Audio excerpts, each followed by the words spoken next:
far as news goes, there is a couple of tidbits that are movie side of things for DC, not so much comics specifically. But basically, just a bunch more casting for Superman Legacy. Obviously, we already had Superman and Lois cast. This week, we got a whole host of supporting characters added, which are interesting, but I would also argue a little concerning in some ways. I'll get into that in a second. But the names that have been announced are Nathan Fillion as Guy Gardner for Superman It'll be Legacy. a bit part in this particular movie because that's Fillion roles in most James Gunn movies. I mean, you might be right, but he's already hinted that that's a role that might be popping up a lot, like over several DC movies. I don't doubt that. I think specifically in this movie, it'll be a small part. But anyway, let me finish that. So you got him as Guy Gardner. You have a hot girl played by Isabella Merced, and you've got a Mr. Terrific played by Edie Gathige, or Gathige maybe. I'm not sure how you pronounce his name. Apologies. And then a couple of days later, they also announced Anthony Carrigan as Metamorpho. So I think it may be a slightly bigger role than you're thinking. It's obviously not going to be like, co-lead or anything like that, but I think the fact that they announced all these together does make it feel like there's maybe some sort of team like subplot or something in the background. Because this is a really random batch of characters to throw together, I would say. Which is actually one of my concerns. I as much as it's neat that they're doing these characters, this has given me a lot of flashbacks of a lot of recent movies of announcing, hey, here's a bunch of other superhero characters that were thrown into this. Obviously, The Flash did it in big notable ways, but even something like Black Adam, it's like, hey, we're doing like a half JSA kind of thing. And having still not seen that movie, that always kind of made sense though, right? Because Black Adam's been tagged with the JSA a lot, and he's inherently a more villainous character, so throwing in a bunch of actual heroes always made sense. But it's not really, at least. It's not really about one specific example though. It's more like there's this marketing cycle to all these movies now where they want to like get a bunch of hits with their news by saying, hey, we've got this character, oh, we've got this character, and we've got this character. And honestly, like, I was kind of hoping this would just be a Superman movie, and it's weird to say I'm disappointed because I really like Nathan Fillion, although Guy Gardner's a choice. I'll say that. The correct one, yeah. Could have been any other Green Lantern, pretty much. Well, maybe not John or like Jessica, because he's not obviously right for those roles. But or Simon. He could have been Hal. He voiced Hal in an animated thing. Why not? If anything, isn't Hal supposed to be older than Guy? I think yes, but also I think the age is less. At least for me, the age is less important. More that he's the Lantern first is more important. Yeah, I mean that's true. I suppose he could be first, but a little bit younger. Yeah, like if he's even a decade younger, but he's still the first Lantern, that's still fine for me. Yeah. But no, I'm just concerned that it's a bit overstuffed, and we're going. And I know that the whole point of this like James Gunn led universe is that it is being designed as a universe.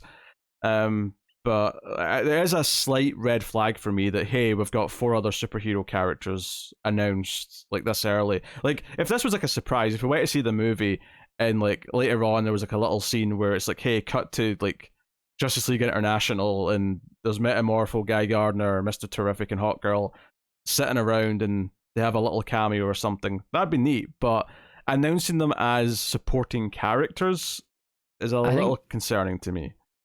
I'm not concerned right now. My assumption is still they're smaller roles than maybe you're thinking. I think, yeah, they've announced them instead of, saving it. I think part of that is some of these are fairly notable actors. It would probably get out, especially as it was supposed to be starting to shoot pretty soon. I think they just assumed, yes. Emphasis on was. Yes, was. I think they assumed it would all probably leak, and they'd rather just control the story themselves. Yeah. I mean, don't get me wrong. It's entirely possible that they're announcing these because they're big roles, but just not specifically for this movie. There'll be practically cameos in this, and then they'll have bigger roles and more crossover stuff down the line, and that's completely fine. It is. I've had too many like movies recently where they're shoving movies full of characters. And both Marvel and DC have been guilty of it recently, and it has become very tiring.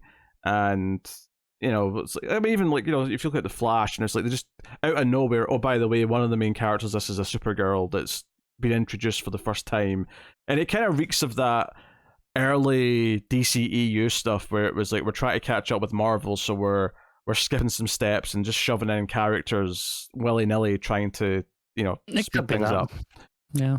So it is raising some red flags for me. Obviously, the approach might be very different, but on the bright side, all the casting seems pretty great.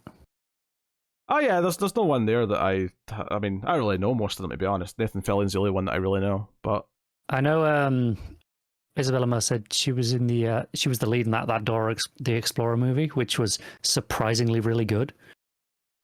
This may shock you, but I have not seen the Dora Explorer movie. Okay.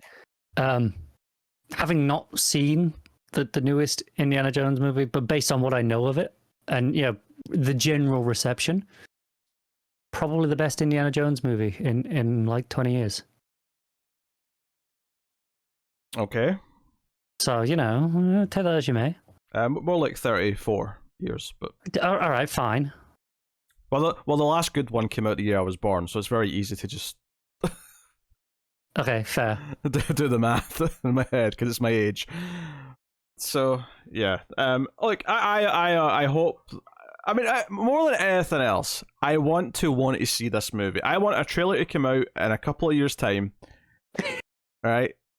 Well, it'd be a year if they were actually going to shoot soon, but I'm predicting at least a year delay based on... a couple of years, we should have seen the movie already.